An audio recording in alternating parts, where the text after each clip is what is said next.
everyone, welcome to my channel. My name is Pauline. Now Halloween is upon us. What is this? I'm sorry, right, this is my only second YouTube video and all I keep doing is this with my head. I don't know how to keep it down. Bear with me. My friend here is judging me. We're gonna ignore that. Let's just carry on. I feel like I want to hold my head down.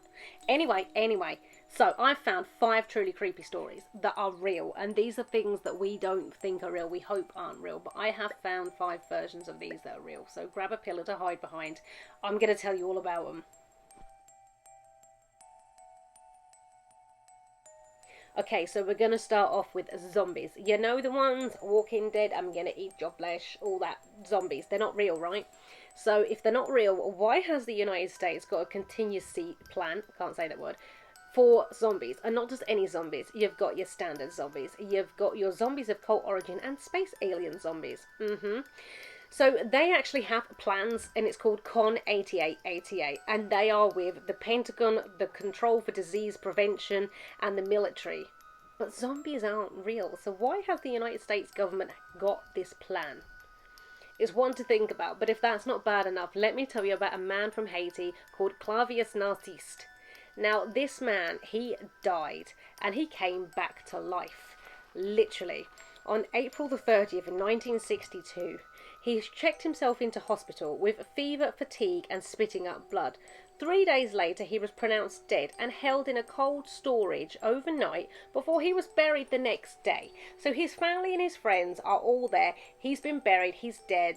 It's very sad, right?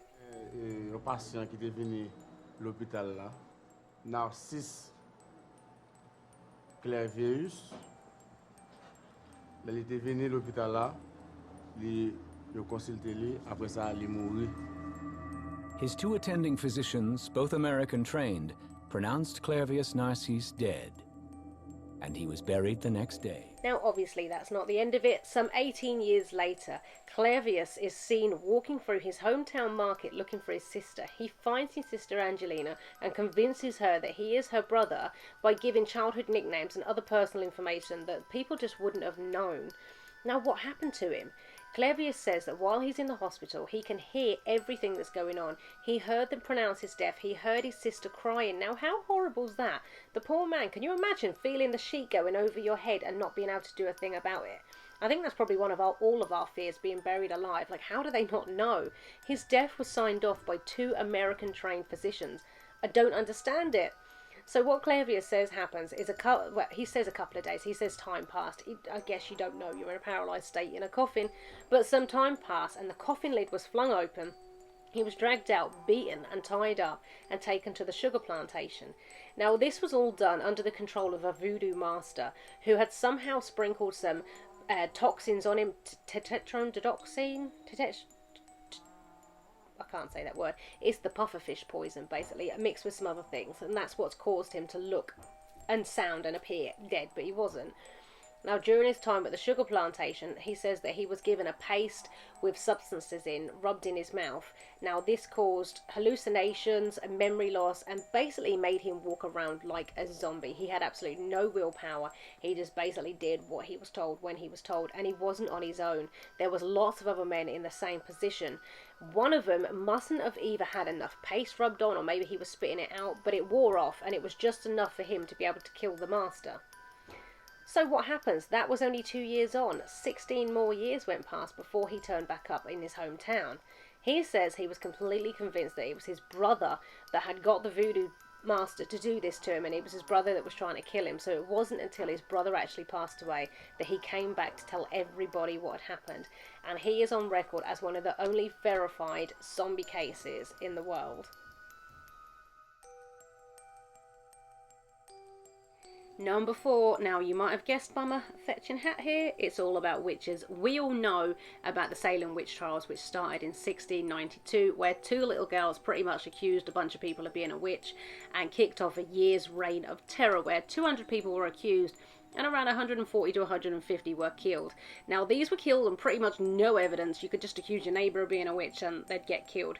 You'd think this was an old-time practice, but I want to tell you about Saudi Arabia. I couldn't honestly believe this when I looked this up. You might have heard about the Desert Witch, which was found in Qatar, I think in Saudi Arabia. Have a look at this quick video.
Okay, so that is a pretty freaky video, and if I came across that in the desert in the middle of the night, I can't say that I would have reacted much better. But these are the police. These are people that were supposed to protect others, and they're running away. We don't have much hope. I mean, the whole shuffling with the stick and the head turn and the laugh, yeah, I mean, okay, I would have been seriously scared myself. Now, I did a bit of research in Saudi Arabia, and did you know that they still have laws against witchcraft? You can accuse somebody of being a witch in Saudi Arabia, and they can die. Like, honestly, this is what I find most freaky about this place. In Saudi Arabia in 2013, two maids, bless their hearts, they were given 10 years imprisonment and 1,000 lashings because their master told the police that they suffered from their witchcrafty whatever. Like, what? How is this is this even a thing in our modern times? How I honestly, I have no words, so I can't spend a lot of time on this subject because it just what do you say about that? I mean, really, I don't know if I believe in witches myself. I don't believe in the old-fashioned cackling with the cauldron thing, you know, but maybe there's good witches, white witches that can, I don't know, do stuff, but not in the old-fashioned sense that you see in horror films and cartoons. I don't believe in all that, but I don't know. You guys can make your mind up what you think about that. Okay, so I've done away with the hat. It's gone. I liked it, but it's gone because now we're talking about scarecrows, and I'm not talking Peggy Patch. I'm talking Jeepers Creepers. You've all seen that film, right? Billy, you check the other two. Make sure they're wired up good. A lot of good they're doing.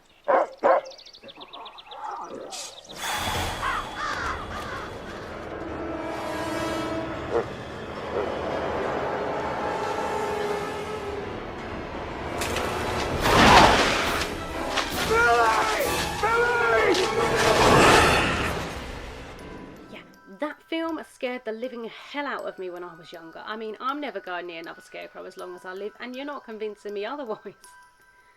I'm sure he's getting closer. No, so this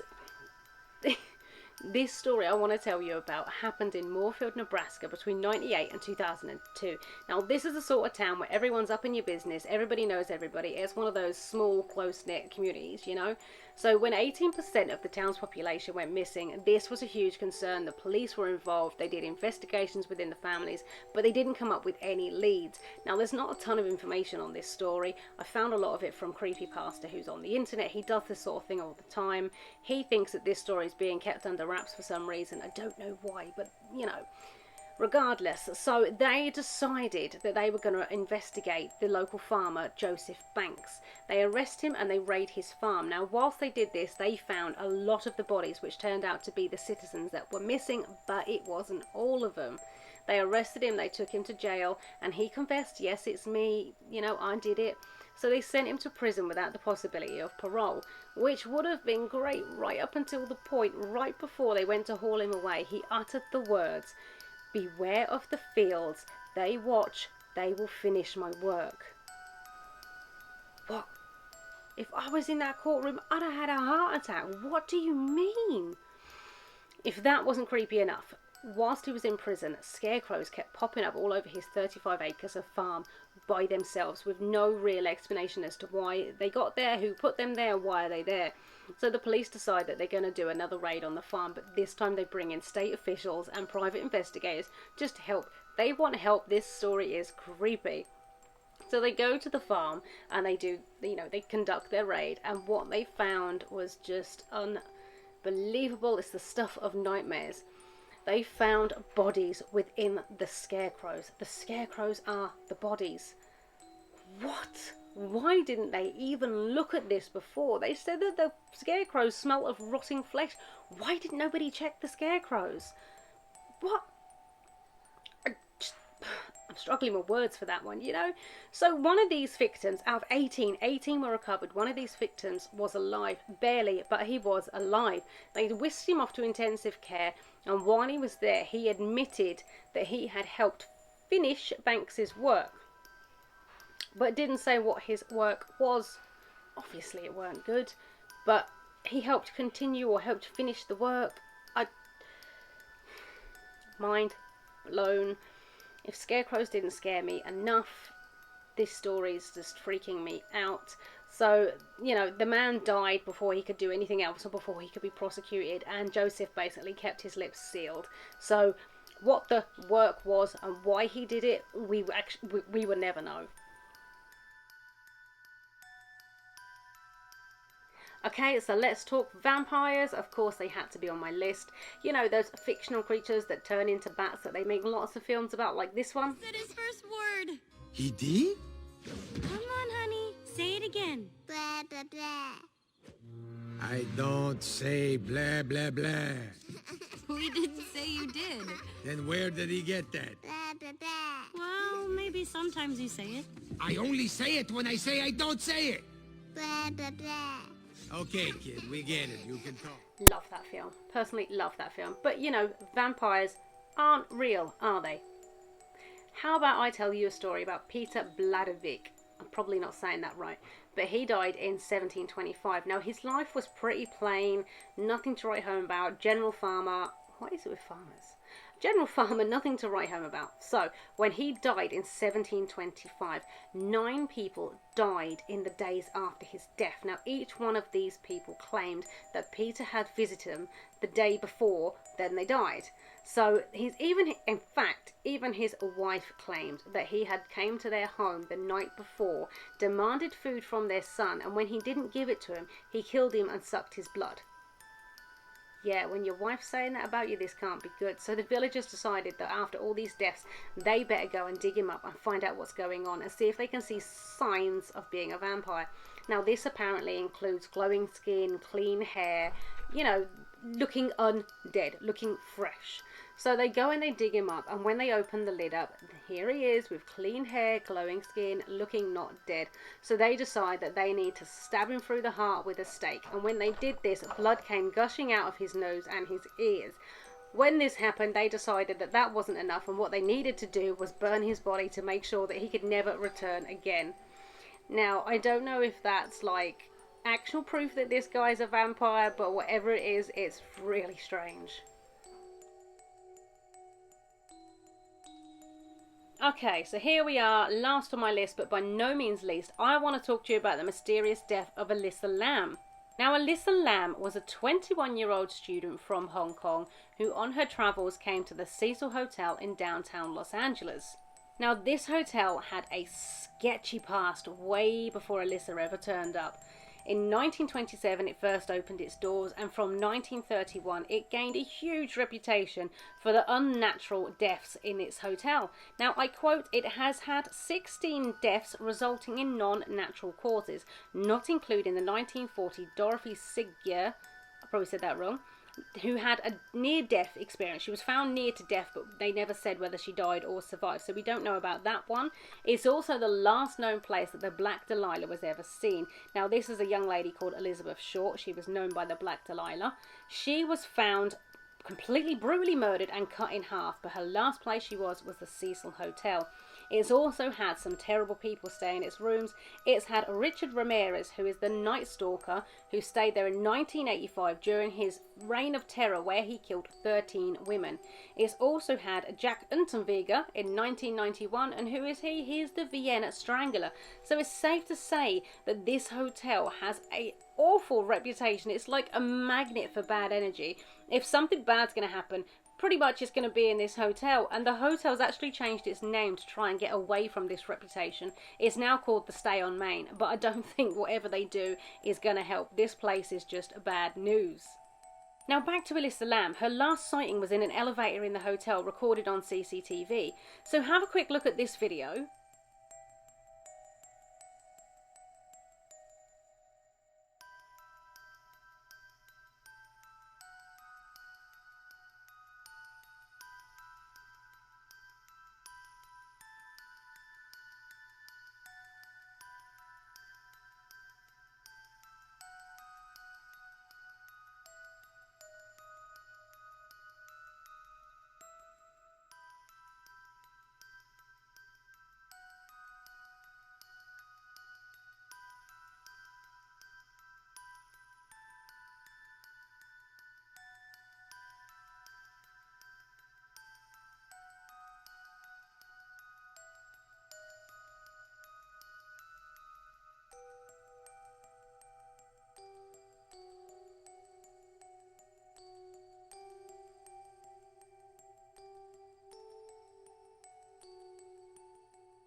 As you can see, she's acting very strangely. She's jumping in the elevator, she's pressing buttons, she's hiding. Who is she hiding from? She's jumping back out of the elevator, but not in a normal way, like she's jumping out. It's very odd. And then she's, you know, doing all of this. A lot of people say that all her hand movements were non-natural movements, and you can also, people are saying that you can see her talking to somebody, not necessarily right in front of her, but somebody in the corridor. But nobody was ever captured on camera. No one else was ever there. So it's really strange to wonder what was going on with Alyssa at this time. Weeks had passed before Alyssa's body was found. Now, the hotel guests started to complain that the water that they were bathing in, brushing their teeth in, drinking, started to taste sweet and disgusting. Not only that, when they turned the tap on, it came out black before it came running normal. I mean, are these not big flags? These hotel guests waited weeks to complain about this because they said they wasn't from the area and they thought that it was just normal for the area. I don't care what area you're from. I'd have been complaining a lot faster than that. Ugh. So anyway, the hotel, what do you call them? Oh, I've lost my words. The hotel maintenance guy. Okay, so the hotel maintenance guy. He goes up on the roof to check out the water supply. It's there he finds Alyssa Lamb's body inside the water tank, completely naked with all her belongings thrown in. Now, I think with all the devil worshipping, I say all, with all of the bad stuff that's happened in this hotel, all the bad people that stayed there, the people that have died there, people who have devil worshipped there, I don't think it's too far-fetched to believe that she was either possessed, being chased, being terrorized by some unknown being that was just scaring the absolute hell out of her. Her behavior is far from normal. And when she was found in the water tanks, there was no signs of bruising, abuse, anything. So they ruled out foul play. But in order for her to get up on the roof and do that, I mean, you've seen the pictures. She's a petite girl.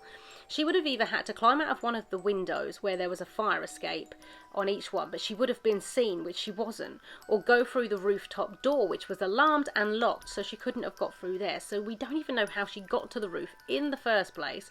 She then would have had to climb a 10-foot ladder, lift open a 20-pound lid, jump in, so she's either holding this lid up and chucking all her clothes in and then jumping in after and closing it behind her, or she's jumped in and then took her clothes off and everything while she's in there. It's one of these stories where you will never actually know the truth, and it really is up to you what you think. I know what I think. I've got my ideas. I don't think it's natural at all. I seriously think there's something supernatural that happened to this poor girl. So there we have it. That's the end of this week's, I was going to say this year's, it's the end of this week's video. Thank you so much once again for joining me. I will be back next week. Don't forget to click subscribe, like, and turn your notifications on. And I will be back next week. Have a lovely evening, everyone. Happy Halloween!